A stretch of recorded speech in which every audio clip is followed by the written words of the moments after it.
Hello ಸ್ನೇಹಿತರೆ, welcome to world round with Arun YouTube channel. ಅಂದು August 9ನೇ ತಾರೀಕು ಕೋಲ್ಕತ್ತಾದ ಆರ್ಜಿಕರ್ ಮೆಡಿಕಲ್ ಹಾಸ್ಪಿಟಲ್ನಲ್ಲಿ ಕಾರ್ಯನಿರ್ವಹಿಸುತ್ತಿದ್ದ ಜೂನಿಯರ್ ಡಾಕ್ಟರೊಬ್ಬರು ಸತತ 36 ಗಂಟೆ ಕಾರ್ಯನಿರ್ವಹಿಸಿದ ಅವರು ಸುಮಾರು 11 ಗಂಟೆಯ ಹಾಗೆ ಅವರ ತಾಯಿಯ ಜೊತೆ ಮಾತನಾಡಿ ಅದೇ ಹಾಸ್ಪಿಟಲಿನ 3ನೇ ಫ್ಲೋರಿನ ಸೆಮಿನಾರ್ ಹಾಲಿಗೆ ವಿಶ್ರಾಂತಿ ತೆಗೆದುಕೊಳ್ಳಲು ಹೋಗುತ್ತಾರೆ. ಆದರೆ ಮರುದಿನ ಬೆಳಿಗ್ಗೆ ಅದೇ ಸೆಮಿನಾರ್ ಹಾಲಿನಲ್ಲಿ ಅವರ ಹತ್ಯೆಯಾಗಿರುತ್ತೆ ವೀಕ್ಷಕರೇ. ಮೊದಲಿಗೆ ಇದನ್ನು ಆತ್ಮಹತ್ಯೆ ಎಂದು ಹೇಳಿರುತ್ತಾರೆ. ಆದರೆ ಇದರ ತನಿಖೆಯನ್ನು ಕೈಗೆತ್ತಿಕೊಂಡ ಕೋಲ್ಕತ್ತಾ ಪೊಲೀಸರು ಇವರ ಮೇಲೆ ಅತ್ಯಾಚಾರ ಹಾಗೂ ಕೊಲೆ ಆಗಿರುವುದಾಗಿ ಸ್ಪಷ್ಟತೆ ಕೊಡುತ್ತಾರೆ ಮತ್ತು ಇವರ ಸಾವಿಗೆ ಕಾರಣರಾದ ಆರೋಪಿಯನ್ನು ಹುಡುಕಲು ಆರಂಭಿಸಿದ ಪೊಲೀಸರಿಗೆ ಮೊದಲಿಗೆ ಅವರ ಆತ್ಮಹತ್ಯೆಯಾದ ಸೆಮಿನಾರ್ ಹಾಲಿನಲ್ಲಿ ಒಂದು ಬ್ಲೂಟೂತ್ ಹೆಡ್ಫೋನ್ ಪತ್ತೆಯಾಗುತ್ತೆ.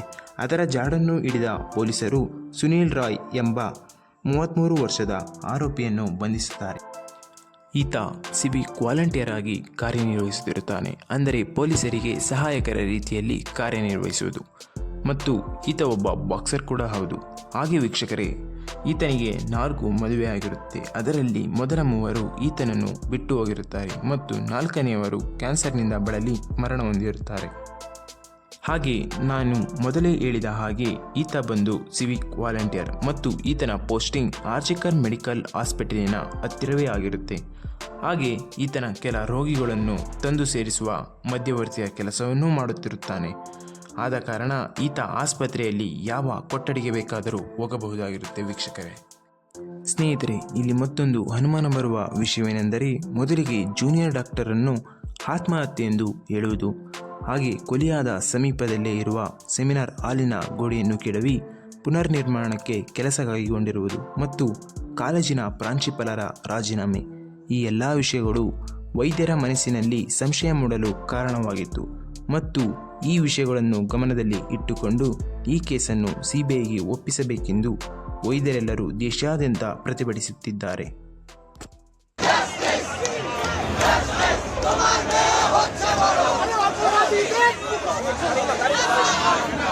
इस इन्वेस्टिगेशन का जल्दी एक सॉल्यूशन निकले.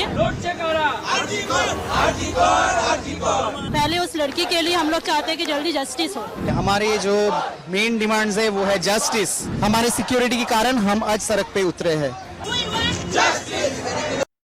ಹಾಗೆ ಅವರ ಬೇಡಿಕೆಯಂತೆಯೇ ಕೋಲ್ಕತ್ತಾ ಹೈಕೋರ್ಟ್ ಈ ಕೇಸನ್ನು ಸಿಬಿಐಗೆ ಒಪ್ಪಿಸಿತು. ಹಾಗೆ ಮತ್ತೊಂದು ಮುಖ್ಯ ವಿಷಯವೇನೆಂದರೆ, ಸುಪ್ರೀಂ ಕೋರ್ಟ್ ಈ ಕೇಸನ್ನು ಸುಮೋಟೋ ಪ್ರಕರಣವೆಂದು ಪರಿಗಣಿಸಿ ತಾನೇ ಸ್ವಯಂ ಆಗಿ ಈ ಕೇಸನ್ನು ತನಿಖೆ ಮಾಡುತ್ತಿದೆ.